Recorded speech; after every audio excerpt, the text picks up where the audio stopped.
जी बिस्मिल्लाहिर्रहमानिर्रहीम। Welcome to my channel. जी बेटा, आज हम चैप्टर 16 पार्ट 2 का जो फिजिक्स का है उसके एमसीक्यूज देखेंगे और इसको हमने दो पोर्शंस में डिवाइड किया है। आज मैं फर्स्ट पोर्शन जो है उसका ओवरव्यू दूंगा, उसको डिटेल में समझाऊंगा। तो चलें अपने लेक्चर की तरफ।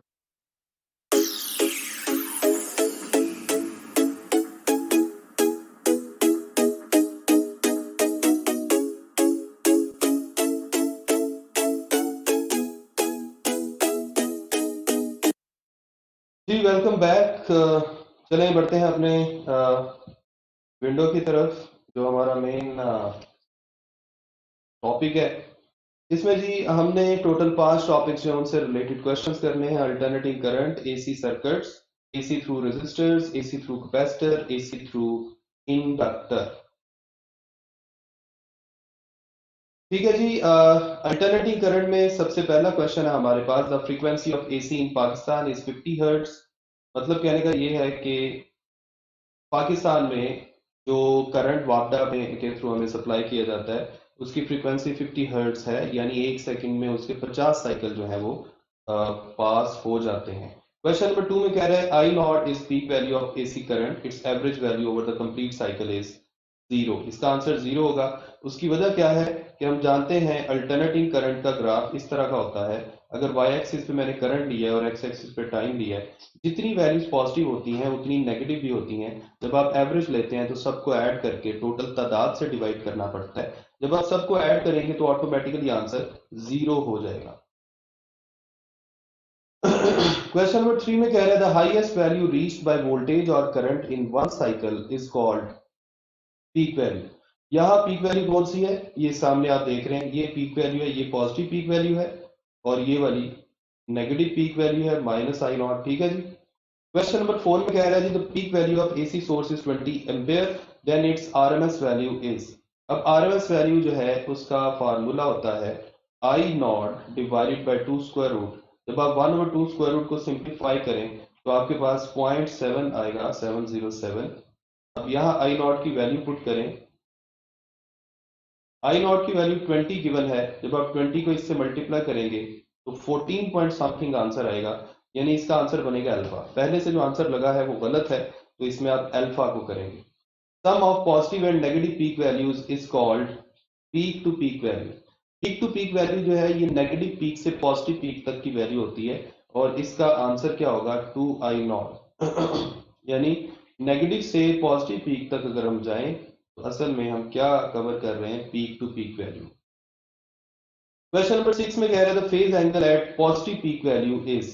अब ये मैं ग्राफ एक दफा दोबारा यहाँ पे बना देता हूँ। जैसे फर्ज करें ये है टाइम एक्सिस, ये है करंट एक्सिस, ये मैंने ग्राफ बना दिया। बल्कि टाइम एक्सिस की बजाय एक्स एक्सिस पे मैं एंगल थीटा ले लेता हूँ।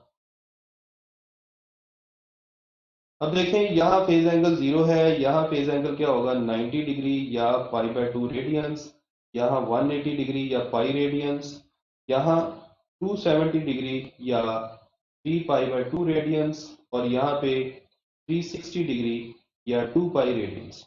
तो अगर मैं आपसे ये पूछूं कि पॉजिटिव पीक पे फेज क्या होगा, तो आप बोलेंगे 90 डिग्री या पाई/2 रेडियंस। का आंसर क्या होगा? Alpha. The mean value of AC in one cycle is 0। ये पहले भी बात हो चुकी है। क्वेश्चन नंबर 8 में कह रहा है I R M S is given. यहाँ आपने आई नॉट बताना है। I R M S is equal to I naught divided by 2 square root. यहाँ से आई नॉट इक्वल आ जाएगा 2 square root into I R M S. 2 square root जो है ये होता है 1.41। आई आर एम एस की वैल्यू 10 गिवन है, आपका आंसर आएगा 14.1 या कैलकुलेटर से करेंगे 14.2 आ जाएगा अल्फा। 9 में कह रहे हैं in AC wave form negative peak is obtained at the phase angle of 270 degree. ये अभी मैं आपको ऊपर बता के आया हूं, 270 डिग्री पे नेगेटिव पीक आती है। क्वेश्चन नंबर 10 में वो फार्मूला पूछ रहा है वी का, ये मैं यहाँ लिख भी देता हूं। अब इसमें वी नॉट क्या है? ये पीक वैल्यू है। ये ओमेगा टी क्या है? ये फेज एंगल है। ठीक है जी। और ये वी क्या है? ये इंस्टेंटेनियस वैल्यू ऑफ वोल्टेज है। अब यहाँ वो कह रहा है V R M S given है, आपने पीक वैल्यू ऑफ वोल्टेज बताना है। देखें वोल्टेज जो है उसकी V R M S value जो है उसका सेम फार्मूला होता है, 2 स्क्वायर रूट को दूसरी तरफ ले जाएं तो आपके पास ये फॉर्मूला बन जाएगा अल्फा। क्वेश्चन नंबर 12 में कह रहा है phase at negative peak angle is 3π/2 या 270 डिग्री। ये मैं अभी आपको ऊपर बता के आया हूँ। क्वेश्चन नंबर 13 में कह रहा है AC altars the direction in one cycle one time. की वजह क्या है ये देखें, अगर मैं दोबारा से वही ग्राफ बनाऊं तो देखें पॉजिटिव पीक का मतलब होता है कि करंट एक डायरेक्शन में फ्लो कर रहा है, तो करंट अपनी डायरेक्शन को रिवर्स कर देगा।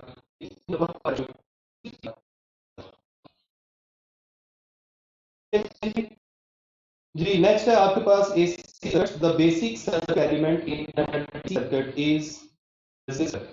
देखिए यहाँ अगर मैं बात करूं डीसी सर्किट्स की, तो डीसी सर्किट्स में जब आप बैटरी के थ्रू सप्लाई करते हैं पोटेंशियल, तो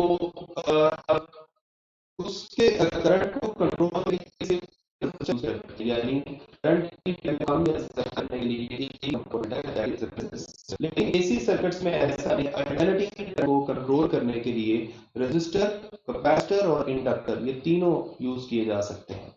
क्वेश्चन नंबर 3 जो है, टॉपिक नंबर 3 में क्वेश्चन नंबर 1 है phase angle between voltage and current in AC through resistor is 0 degree. अगर आप सर्किट में सिर्फ रेजिस्टर सप्लाई करें तो हम जानते हैं कि अगर हमने वोल्टेज ये सप्लाई की है, अगर हमने वोल्टेज ये सप्लाई की है, तो जो करंट है उसका फॉर्मूला बनता है बिल्कुल ऐसा। अब आप देखें साइन फंक्शन भी सेम है और दोनों के फेज एंगल भी सेम है। अगर मैं फेज एंगल में डिफरेंस निकालूं तो दोनों कैंसिल होके आंसर क्या देंगे, 0। इसका मतलब है दोनों का फेज डिफरेंस है 0। क्वेश्चन नंबर 2 में कह रहा था AC circuit in which current and voltage are in phase. Current और वोल्टेज इन फेज होने का मतलब है कि इनके दरमियान फेज डिफरेंस 0 है। तो पावर फैक्टर क्या होगा, देखिए पावर लॉस जो है इसका फार्मूला होता है एसी सर्किट्स में V R M S I R M S into cos of theta. अब कॉस थीटा जो है ना, इसे हम बोलते हैं पावर फैक्टर। पावर फैक्टर, अब पावर फैक्टर कॉस थीटा है। अगर फेज 0 है तो फिर जारी बात है कॉस 0 1 हो जाएगा, यानी पावर फैक्टर का आंसर कितना आएगा, 1 बीटा। वोल्टेज एंड करंट, देखिए हम जानते हैं वोल्टेज और करंट जो है प्योर रेजिस्टिव सर्किट में इन फेज होते हैं, यानी इनके फेज डिफरेंस 0 लगा के आया हूँ। क्वेश्चन 4 में कह रहे हैं इन प्योर रेजिस्टिव सर्किट, ये सेम वही बात पूछ रहा है। इसके बाद टॉपिक नंबर 4 है एसी थ्रू कैपेसिटर। बेटा इसमें वो कह रहा है कैपेसिटिव रिएक्टेंस का फार्मूला लिखें। कैपेसिटिव रिएक्टेंस जो है ये होती है 1/ओमेगा c या 1/2πfc। तो ये है कैपेसिटिव रिएक्टेंस का formula. And AC continuously flows capacitor because of charging and discharging. बेटा इसमें याद रखें कैपेसिटर एक चार्ज होता है, फिर डिस्चार्ज होता है, फिर चार्ज होता है, चार्ज जिसकी वजह से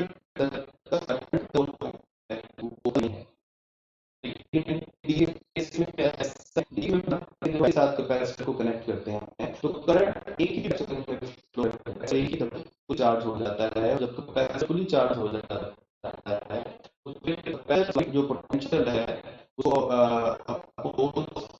की जो पोटेंशियल की वैल्यू है वो सेम होती है, जिसकी वजह से सर्किट में कोई करंट नहीं कर, ठीक है। तो direct through capacitor. Question number 4 में कह रहा है the device which allows only continuous of AC. अब है ओनली का वर्ड है, इसकी वजह से आंसर आएगा कैपेसिटर। अदरवाइज इंडक्टर जो है वो डीसी को भी फ्लो करवा सकता है और एसी को भी फ्लो करवा सकता है। क्वेश्चन नंबर 5 में कह रहा है high frequency current through capacitor in AC would be large. इसकी वजह क्या है, जब आप कैपेसिटिव रिएक्टेंस का फार्मूला लिखेंगे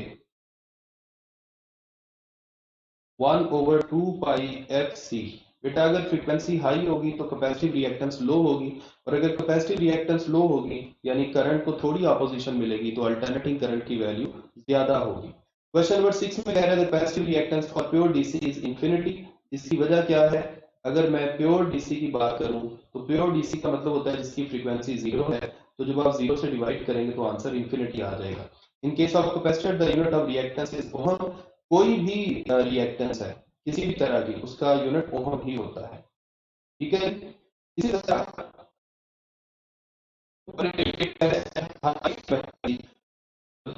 इन एसी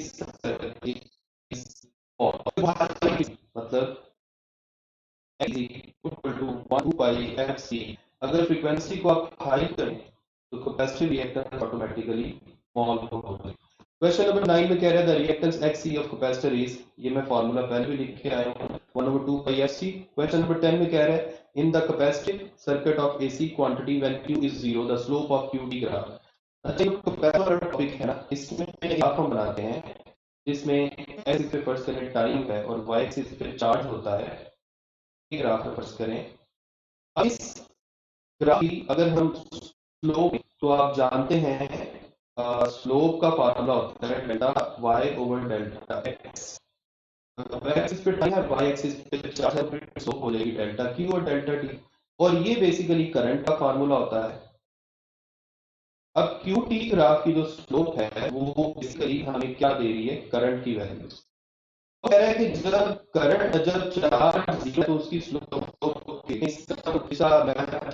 क्या यहाँ पे एक टेंजेंट ड्रॉ करेंगे। आप देखें टेंजेंट जो है वो असेंडिंग भी है, इसका मतलब है स्लोप पॉजिटिव है। इसी तरह जो टेंजेंट है वो एक्स एक्सिस से जो एंगल बन रहा है वो मैक्सिमम आ रहा है, तो इसका मतलब है स्लोप मैक्सिमम भी होगी, अल्फा। क्वेश्चन नंबर 11 में कह रहा है in a capacitor alternating current leads the voltage by 90 degree. ये बात याद रखें, कैपेसिटर के केस में करंट जो है वो लीड करता है वोल्टेज से by 90 degree. Capacitor will have a large reactance at low frequency, ये फार्मूला हम पहले भी डिस्कस कर चुके हैं, 1/2 pi F C. Low frequency पे कैपेसिटिव रिएक्टेंस क्या हो जाएगी, लार्ज। 13 में कह रहे हैं in capacitor current leads the voltage by 90 degree, ये बात पहले हो चुकी है, या pi by 2 radians. Inductive reactance का फार्मूला होता है XL is equal to omega L.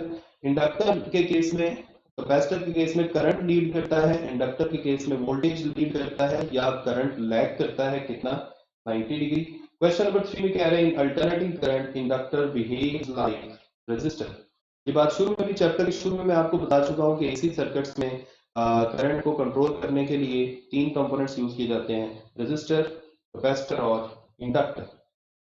तो ये था बेटा हमारा आज का लेक्चर, और मुझे उम्मीद है कि इसमें कोई कंफ्यूजन नहीं बाकी रहेगी। लेकिन अगर फिर भी आपको कोई प्रॉब्लम है, कोई चीज समझ नहीं आई, तो मुझे जरूर बताइएगा।